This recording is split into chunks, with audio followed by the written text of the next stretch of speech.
A lot of Christian dads I talk to feel like they're drowning in rules. No phones at the dinner table. Be home by 10. Speak respectfully. Do your homework before video games. On paper, every rule makes sense. You can even find a Bible verse for most of them. But in real life, it often feels like this. You lay down the rule, your kid tests it, you escalate, they push back harder, and everyone walks away frustrated. The rule is technically still in place, but the culture in your home hasn't changed. And your kids aren't walking away thinking, wow, my dad is shaping me into a mature adult. No, they're thinking, dad's always on my case. Hi, I'm Dan Hayden, and this is episode 34 of the Positive Legacy Podcast for Christian Fathers. Today's episode is titled, When Rules Aren't Working, Values Your Kids Can Actually Feel. In the last episode, we kicked off this family culture and rhythms series by naming the difference between just surviving your week and actually shaping what it feels like to be in your home. We talked about family culture as a few deeply held values that show up in tiny, repeatable ways, not as a perfect schedule or a Pinterest board. Today, we're going to get practical with that idea, especially around rules. I want to walk you through three big shifts. Number one, why rules themselves so often fall flat, even when they're technically right. Second, how to translate your heart values, things like love, joy, peace, patience, into simple, concrete language your kid can actually feel. And lastly, how to tie each value to one tiny 30-second practice so it's no longer just a word on the wall, but something your family experiences over and over. Let's start with why rules don't usually do what we think they're doing. You see, when you're in survival mode at home, rules are very attractive. They feel like you're in control. They feel like control in a world that feels out of control. You see your kid glued to their phone and think, yeah, we need a rule on this one. You get a snarky tone and think, we need a rule. Homework is late again. We need a rule. The underlying belief is if I can just get the rule right and enforce it strongly enough, things will settle down. The problem is, if rules aren't anchored to a felt sense of relationship and shared values, your kids experience them as arbitrary power moves. From this perspective, it often lands like this. The Wi-Fi password is just another way dad controls me.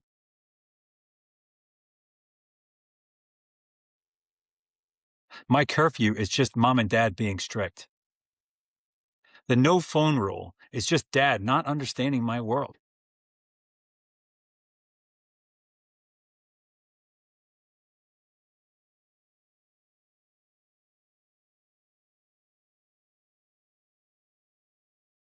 You might be carrying real values under those rules.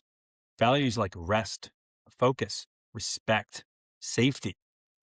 But if those values never get expressed in a way your kids can feel, the rule just becomes another point of friction. Rules without relationships tend to harden hearts, not shape them. And here's the kicker. Your saboteurs love rules as a primary tool. Your controller saboteur says, if I just tighten down more, they'll behave. Your stickler saboteur wants a perfectly ordered world. And your judge tells you, a good Christian dad wouldn't let this slide. So you lay down more rules, or you enforce the ones you have with more intensity. But if your inner world isn't in sage, those rules come with a tone, resentment, frustration, fear, that your kids feel even more than the content of the rule itself. I'm not saying you shouldn't have rules. Boundaries are part of love. What I am saying is this. If you want to raise adults, not just manage behavior, you have to move from rules first to values first. So what does that look like? Think back to the challenge that I gave you last episode. I invited you to write 2 or 3 simple, this is who we are, statements for your family. Maybe you wrote something like, in our family, we are committed to each other. We come back when things go wrong. In our family, we choose kindness under pressure. In our family, we don't have to be perfect, but we do take responsibility. In our family, faith is woven into ordinary moments, not just on Sunday mornings. Those are values. That's culture, language. Now, I want you to imagine you're explaining those values to a 10-year-old or a teenager who isn't necessarily impressed by your theology. What would you say?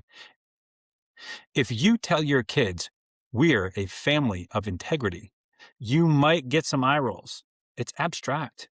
But if you say instead, in our family, telling the truth means I can trust you with more freedom, that's concrete. That's a value they can feel in their gut. Respect is abstract. In our family, we don't roll our eyes at each other or walk away when someone's talking. That's how we show respect. It's specific. Peace is abstract. In our family, we don't yell in the car on the way to church. That is specific. Do you see the difference? As I often do, let me bring this into my own home for a minute. One of the values that has emerged for us is something like, in our family, we stay committed to each other, even under pressure. And I talked a lot about this last week as well. That value shows up in lots of places. It shows up on those chaotic Wednesday nights when everyone's going in different directions. It shows up when my daughter gives up a home run on the second pitch of a game. It shows up when one of my twins bombs a math exam and the other gets a 98.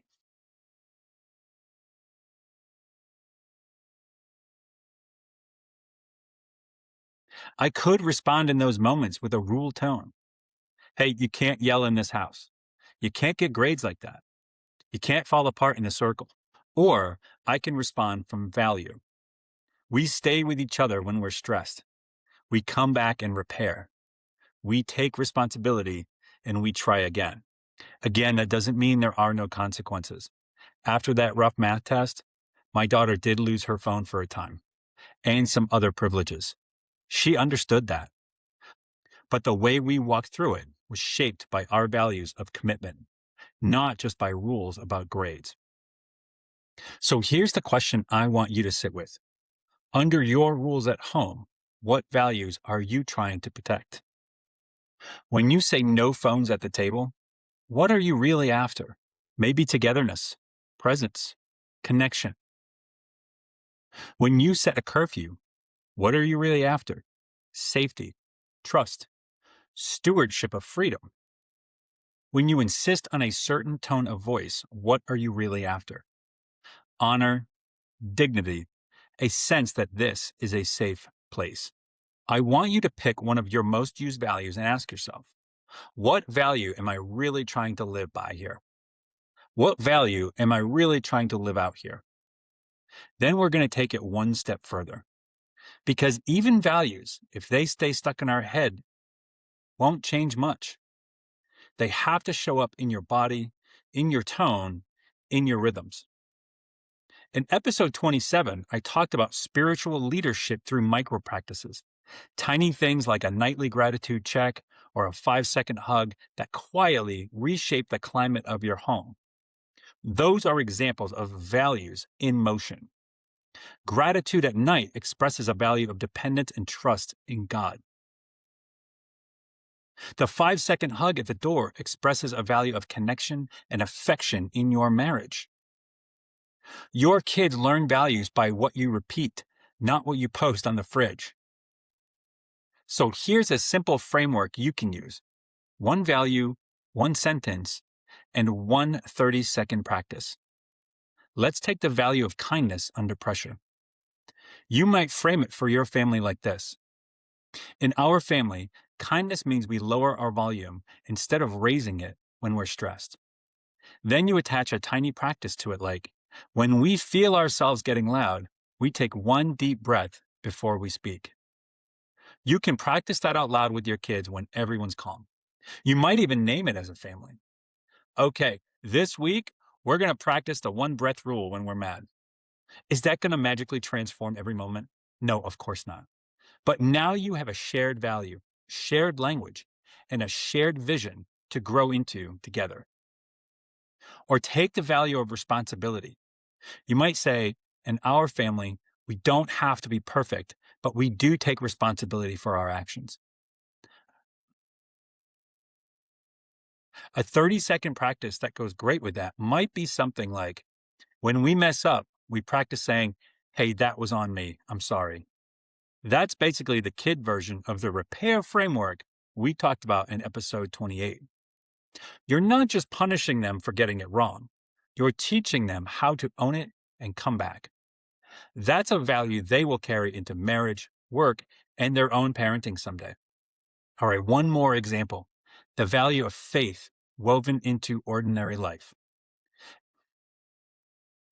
Instead of saying we're a family that loves Jesus and just leaving it at that, as true as that might be, you might say, in our family, we talk to God about our day, even if it's just for 30 seconds. And the practice is this. At dinner, each of us says one thing we're thankful for and one thing we want God's help with. That's it. No sermon, no big program, but night after night, that rhythm is preaching. God is involved in our actual lives. We bring both gratitude and need to Him. As you hear these, notice something important. None of these practices are fancy. They're all under a minute. They don't require a personality transplant. They just require you to show up a little more intentionally in moments that are already happening. Your saboteurs are going to tell you that's not enough. You need a full devotional plan. You're failing as a spiritual leader. Your sage and your spirit-led self are going to say, start small, be consistent, let me work in the repetition. So here's your concrete challenge for this week. First, pick one rule in your house that you find yourself enforcing a lot. It might be about screens, homework, tone of voice, curfew, or chores.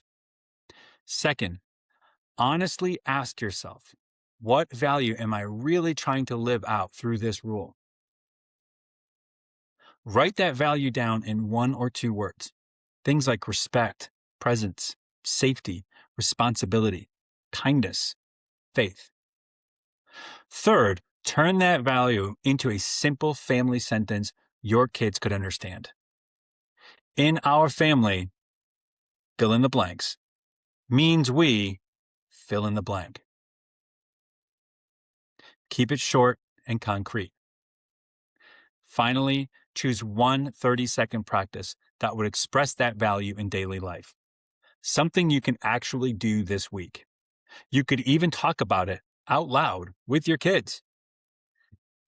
Hey, I realize I've been talking a lot about homework and grades, but what I really care about is responsibility. So here's what that means in our family, and here's a small way we're going to practice it this week. Will your kids roll their eyes a little? Yeah, maybe. Will they also feel something different over time if you stick with it? Absolutely. In the next episode, we're going to take this values first approach into one of the toughest areas of family life, sibling conflict. Instead of just refereeing fights about mascara and handing out consequences, I'm going to show you how to teach your kids a simple, age-appropriate version of repair so they can start owning their part and rebuilding trust with each other.